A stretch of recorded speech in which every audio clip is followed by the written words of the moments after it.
अर्जुन पुत्र वीर अभिमन्यु द्रोणाचार्य का चक्रव्यूह।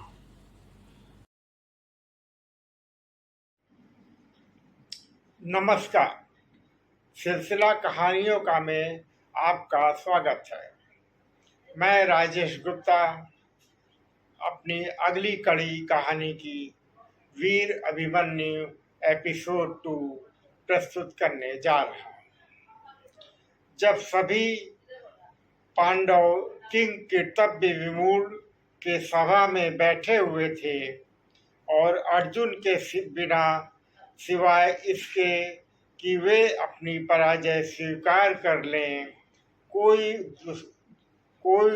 दूसरा उपाय उनको नहीं सूझ रहा था, तभी अभिमन्यु आया और सबको गहन चिंता में डूबा हुआ देखकर युधिष्ठिर से पूछने लगा कि चिंता का क्या कारण है। युधिष्ठिर ने सारी बात बता दी। उस सुनकर वह वीर बालक अपूर्व साहस के साथ बोला, आर्य, आप इसकी चिंता ना करें। दुष्ट कौरवों का यह षड्यंत्र किसी प्रकार भी सफल नहीं हो सकेगा। यदि अर्जुन नहीं है तो उनका वीर पुत्र अभिमन्यु तो है यहाँ। आप दुर्योधन की चुनौती स्वीकार कर लीजिए, मैं चक्रव्यूह तोड़ने के लिए जाऊंगा। अर्जुन की बात सुनकर सभी को आश्चर्य होने लगा। एक साथ सबकी झुकी हुई गर्दनें ऊपर उठ गई।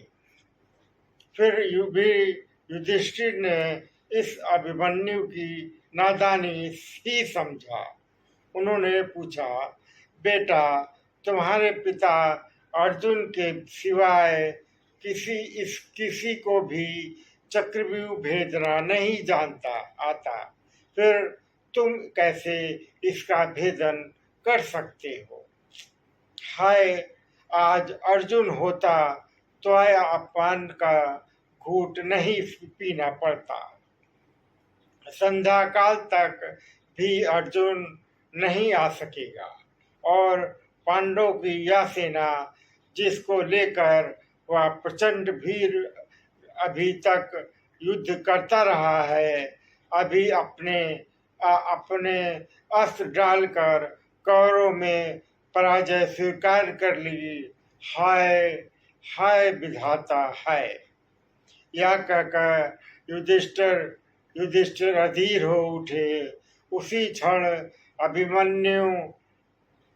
अभिमन्यु ने सिंह की तरह गरज कर कहा, और आप मुझे बालक ना समझे।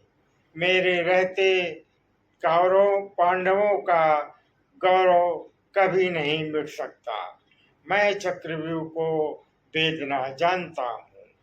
पिता ने मुझे चक्रव्यूह के भीतर घुसना सिखाया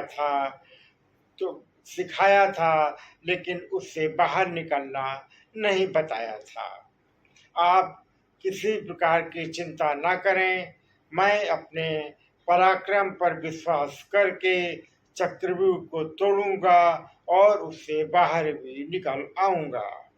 आप चुनौती स्वीकार कर लीजिए और युद्ध के लिए मुझे आज्ञा देकर शंख बजा दीजिए।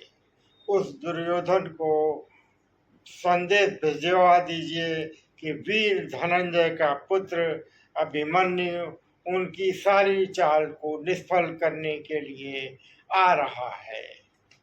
तो आज की कड़ी यहाँ समाप्त होती है।